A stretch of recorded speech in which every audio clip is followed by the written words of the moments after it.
महाराजांचा पुतळा बुलडोजर लावून त्या ठिकाणी तोडला। त्याच्यावर शरद पवार साहेब आणि उद्धव ठाकरे साहेब का मुग गिळून बसले आहेत?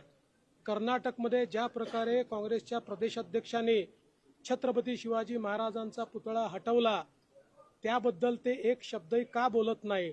पहिले याचं उत्तर दिलं पाहिजे।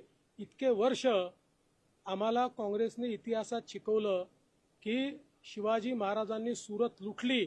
महाराजांनी सुरत लुटली नव्हती, महाराजांनी केवळ स्वराज्याचा खजिना हा त्या ठिकाणी योग्य त्या लोकांकडनं त्या ठिकाणी घेतला होता किंवा त्यांच्यावर त्या ठिकाणी आक्रमण केलं होतं, पण सुरत कधी त्यांनी लुटली नव्हती।